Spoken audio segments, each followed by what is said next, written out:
Despite being one of the most milked and oversaturated genres in modern gaming, first-person shooters are still loads of fun, and in 2016, we were graced with some of the best shooters in the last decade, with one of the best easily being Overwatch. Again, one of the best. Taking inspiration from Team Fortress 2, Overwatch is ridiculously fun, over-the-top multiplayer-focused mayhem, and is one of the most addictive games I've ever played, and that is saying a lot. While there are many qualities to this game that are top-notch, easily the best aspect is the characters, as these guys and gals are bursting with charm and personality and bringing their own unique styles of gameplay to the field of combat. And while they're all good in their own right, there are 10 that I find in particular to be the best of the best, so join me everyone, as it's time to suit up and move out as I count down my top 10 Overwatch heroes. Let's establish a few things before we get going. First, this is just my opinion, and if you don't agree with my choices or the fact that I didn't pick your favourite, that's fine, you have every right to. Second is that I'm ranking these characters based on how much I like them, either for their personality, their playstyle, or both. Third is that this isn't a ranking of the best characters in the competitive sense, and fourth, all the footage you're seeing is of me playing the game, which should hopefully justify why I like using these characters, since some of my choices may raise an eyebrow or two. And with all that cleared up, it's time for us to rally together and prepare for attack, as these 10 misfits are the best of the best when it comes to Overwatch, and are truly worthy to be called heroes.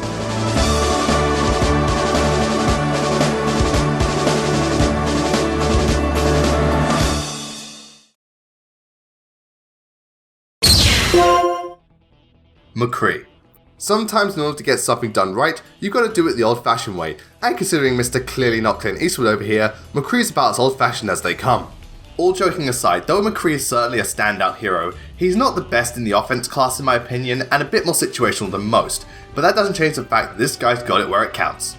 Being the gunslinging cowboy that he is, McCree works best up close and one-on-one with the enemy. His revolver is rather powerful, even more so when landing headshots, so players with precise aiming are greatly rewarded for using this guy. On top of that, he can also work well against units from long range. With that said, he's far from perfect. First of all, he doesn't go well against large groups and his abilities aren't the best either. Granted, flashbang is very good, but his combat role isn't much to talk about. Also, his ultimate, despite its meme-tastic status, is very hit or miss since it's very easy to avoid and counter, but also an insta-kill most of the time if it lands, so use with caution. As for the character, McCree is pretty cool and I like his design, but he doesn't stand out too much, so he's rather under the radar. Even though he just barely made the list, McCree is still a strong hero that, while not always the best option, can be a very potent class when the time is right. And that time... it's high noon. Tracer. The poster boy, or girl for this game, Tracer is most certainly a lively and lovable character, and pretty damn good in battle too, along with an ass that rivals the gods themselves apparently. While not the easiest character to use or the most useful unit for offense, she can still be very potent in the right hands and can be quite the game changer due to her erratic nature if you're not prepared, because you'll never see her coming. Tracer is very much like the scout from Team Fortress 2. She's fast, is great for hit and run attacks and has good damage output, but is also very frail and can be somewhat difficult to handle. When used properly, Tracer can work great to confuse the enemy and take potshots at them, often weakening them or taking down the weaker units by herself. Not to mention her ability to time travel and zip short distances can be useful when trying to capture objectives or get past the enemy defenses, as well as save yourself from danger. Because of this, Tracer is a lot of fun to play as, and when things are going your way, it's very satisfying to move around at the speed of sound and take down the opposing team. When looking at the other side of the spectrum though, Tracer can struggle greatly since her bullets spread a lot and aren't very accurate, making it hard to land a full clip on the more mobile or smaller targets, and even then her health is so low that she can be offed very easily. Plus, am I the only one who thinks that ultimate sucks? I don't know if it's just me, but it really doesn't do much and only really works for taking down 1 or 2 enemies at best. Tracer herself is a very fun character, filled with energy and personality, as well as being one of the most fleshed out Overwatch characters. Her design is great too, mixing both retro and futuristic aspects into one, as well as making her look really cool and stand out, and not in that way, you pervs. Being the mascot for the series, it's no wonder Tracer would be on here, and to her credit, she's earned her place. Yes, she's not the best, but that doesn't stop her from being great, and she has the one thing no other Overwatch character can compete with. Dat ass. Mercy. What's that? You needed a doctor? Naturally, in any multiplayer game with a class system, the medic is one of the most useful classes in the game, and that's where Mercy comes in. While there are better medics out there, there's no denying Mercy's usefulness, and she offers more than just healing that adds to her potency, so you really can't go wrong with Mercy and she's pretty much welcome on any team. Mercy is a very easy class to understand. You heal your allies so they can keep fighting and keep the pressure on the enemies.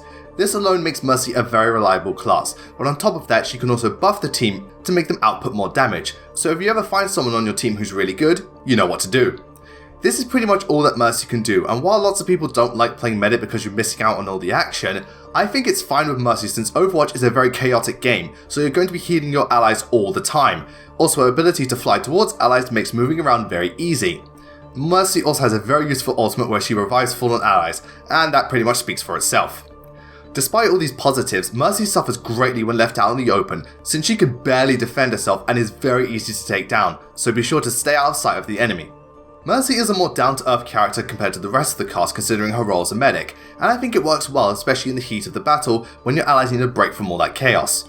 Her design is also really good. I love the angel vibe she's got going, but it's not super over the top or in your face like the majority of anime-esque angel armor, because God knows they don't know the meaning of the word subtle. While not the most exciting class to play, Mercy is someone who can be extremely useful and can really turn things around for the team, and she'll make sure that heroes never die, for a price. Soldier 76. Making the transition from a traditional shooter to Overwatch, you're going to need a character players are familiar with. TF2 has the sniper, and while there are snipers in this game, Soldier 76 is about as close as you can get to Call of Duty. While everyone jokes about being a COD baby and all the other memes surrounding this guy, Soldier 76 is easily the most well-rounded and reliable class in the game, since he's pretty much got all the bases covered and doesn't have any major flaws, though this also means he doesn't excel in any particular area.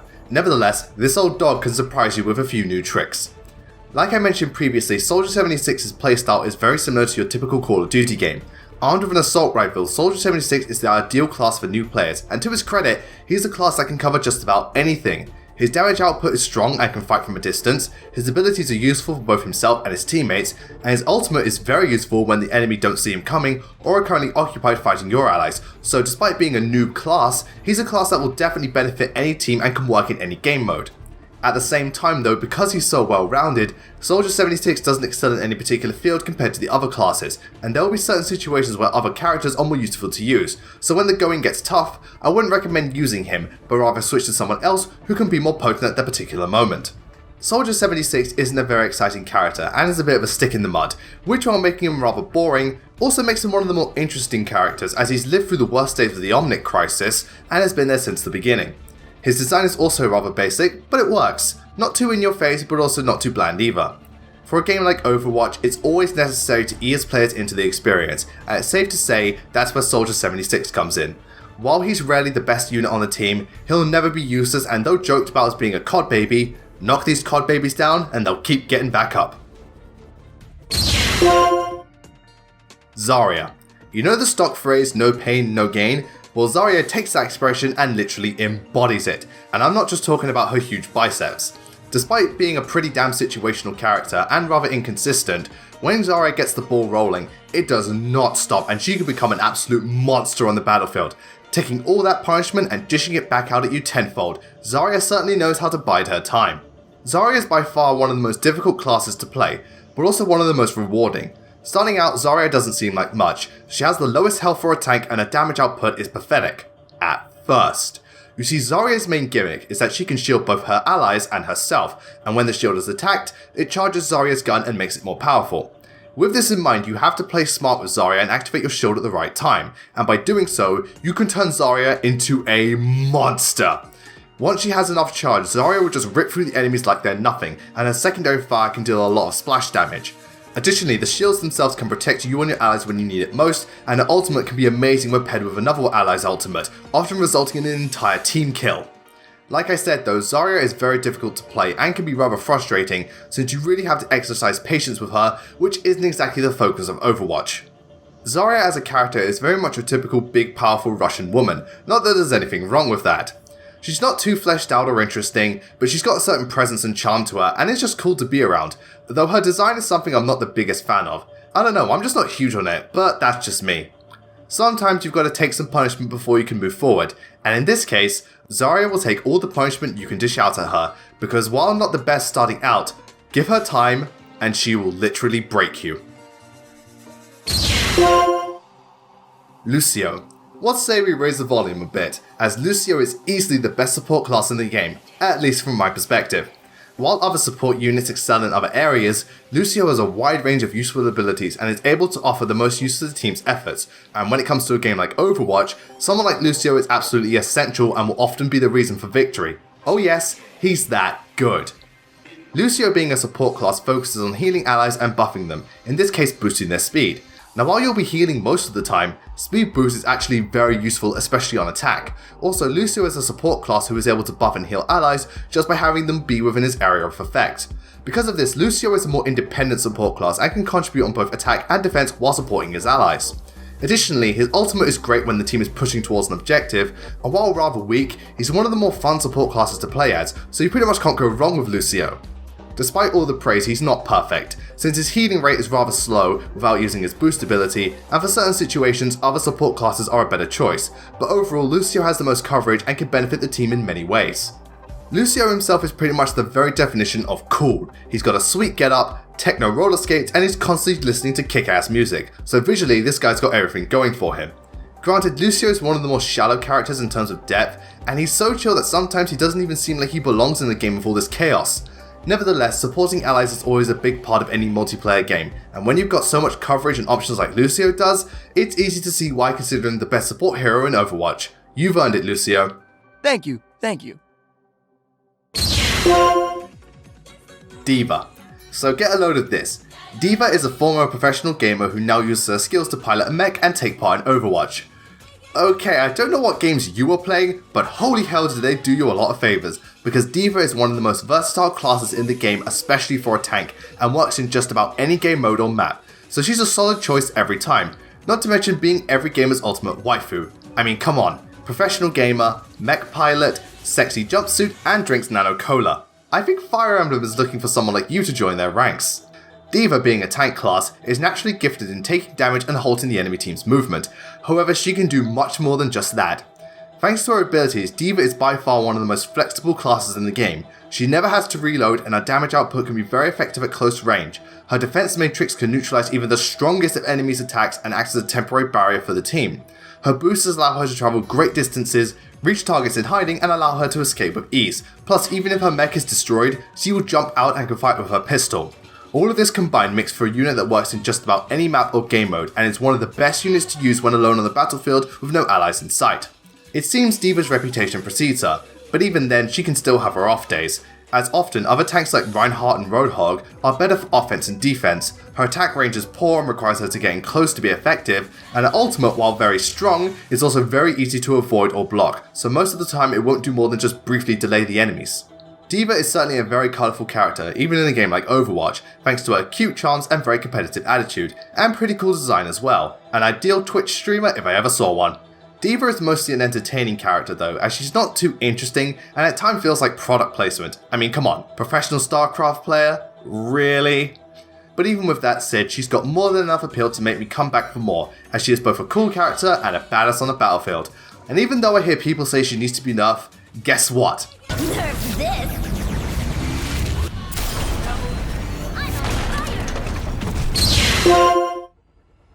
Junkrat.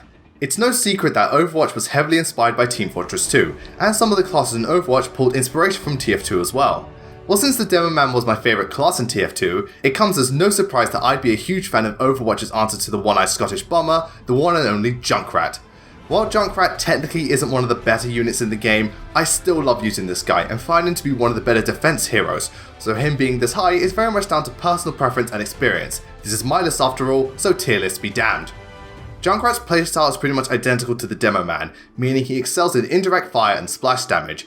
As such, Junkrat does well against crowds and is great for taking down enemy shields. He's very strong as well and can easily hurt multiple targets. Just about 2 hits will take down most classes that aren't tanks. Junkrat also has some very useful abilities, with his concussion mine making for a very potent trap and great for pushing back the enemies, and his steel trap can completely halt the enemies and leave them helpless against you and your allies. Junkrat does have some problems though, and that's mainly down to his playstyle. Since he is focused on indirect fire, it can be hard for a lot of players to get the hang of him and land successful hits, and at close range Junkrat really suffers and will often result in him blowing himself up if you're not careful.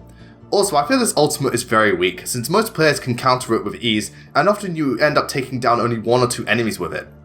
Junkrat is easily one of the most over-the-top characters in the game, and I love him for it. He's silly, loud, crazy, and loves to see everything get blown to pieces. Certainly sounds like a typical Australian.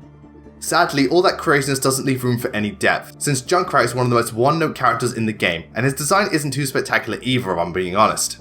This one is more down to personal bias, but I can't help but really like Junkrat, and even though he's very flawed, he can do some great stuff, and if you love the Demo Man in TF2, you'll love this one! Reaper. Ladies and gentlemen, meet the edgiest character in existence. If you thought Shadow the Hedgehog, Ryuko Matoi, and Dante from DMC were edgy, they've got nothing on Reaper. I mean, he's even edgier than the Japanese cybernetic ninja with a dragon katana, and that's pretty fucking edgy. Despite the edginess, Reaper is without question my favourite offense hero. While technically there are better offense heroes and he's not perfect, his playstyle suits me to a T, and I've been able to rack up so many kills with this guy. In fact, he's so good he makes mincemeat of tanks, and they are nothing to scoff at. Armed with 2 shotguns, Reaper specialises in close range combat, just the way I like it. When up close and personal, Reaper quickly becomes the deadliest character in Overwatch, as he can easily take down most units with just a few shots, and since he's got 8 shots per clip, even tanks can't stand up to the destructive force of Reaper. Thanks to his high damage output, Reaper can rack up kills no problem, plus he can absorb the souls of his fallen enemies to heal himself, so it's easy to keep up the pressure with this guy. Not to mention his abilities are surprisingly good. His Shadow Step is great for travelling long distances and flanking enemies, and his Wraith form is wonderful for getting yourself out of a tough spot, and it has saved me on multiple occasions. Reaper also has one of the best ultimates in the game, Death Blossom, which can take down an entire team. This makes Reaper so much fun to play as, and I get so much joy ripping people to pieces as this guy. But he has problems. Mainly the fact that because he uses shotguns, this guy can't do shit at long range, so snipers and other classes like Pharah completely destroy Reaper. In regards to his character, Reaper's edginess isn't just for show, as his character is nothing but death quotes and dark metaphors. Thankfully, it's played mostly for laughs, so it never becomes grating, and even though he's edgy, the design is actually pretty cool if I'm being honest.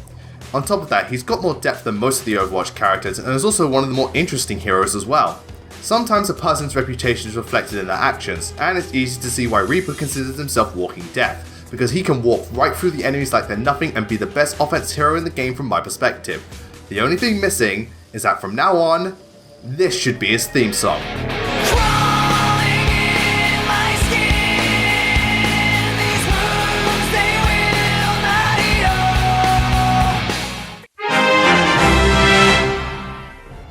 Reinhardt. Best character in Overwatch by far. I'm sure there are those who disagree, but I'm sorry, I fucking love Reinhardt. Everything about this guy is just pure gold. I love his design. He's absolutely hilarious. He's incredibly useful in just about any game mode and is easily one of the most potent characters in the entire game. Granted, he does have some downsides, but his positives far outweigh his negatives, and to me, there is no other character in Overwatch that matches the majesty and awesomeness of Reinhardt. But wait, there is still more to his tale, so let's take a deeper look. Since he's a tank, Reinhardt's main job is to absorb damage for the team and be their shield. Literally. This is easily Reinhardt's best ability, since his barrier has a wide coverage and 2000 HP, allowing him to withstand quite the onslaught of attacks and protect both himself and his allies. Without a doubt, Reinhardt is the best tank for defense, but he can do more than just defend. His hammer has a wide hitbox and deals a good amount of damage, his charge can get in places very fast and will instantly kill anyone that isn't attacked if they get pinned, and his fire strike can pierce multiple targets and go through most barriers. His ultimate Earth Shatter is great as well, completely immobilizing the enemy and allowing your team to go to town on them. Because he's capable of all this, I feel he's a must for any team and will be useful in any map or game mode. But even though I love Reinhardt to bits, there are still some negatives to him. In this case, it's the fact that he's a purely close range fighter and can't go against any long range classes at all. Plus, though his barrier is great, once it's gone, the enemy will often dogpile Reinhardt and you'll rarely survive unless you've got some really good backup on you. Reinhardt is easily one of the funniest characters in the game. Every line that comes out of this guy's mouth is just glorious! His design is also awesome. I love the mecha style armor he's wearing, but it's not going too overboard and is rather effective for something so simple. Plus, I love armored looking characters, if it wasn't obvious at this point. Reinhardt is also a more in-depth character as he's a veteran of the Omnic crisis and he has seen some shit in his day. So Reinhardt pretty much has all the bases covered, from his character, to his role in battle, to pretty much everything, and it's for these reasons that Reinhardt is my favourite hero in Overwatch. This has been Blazing Knight. I wish you all a great night, take care, and while each hero in Overwatch has their merits, none of them compare to the 10 featured on this list. But what do all of you think? Do you agree with my choices? Do you disagree with them? Let me know in the comments below. Anyway, thank you all very much for watching. Don't forget to follow me on Twitter at BLAZINGKNIGHT. Also don't forget to follow me on Amino to see posts and lists not featured on my channel or just to have a friendly chat with me. Anyway, that's it from me. I'll see you all next time.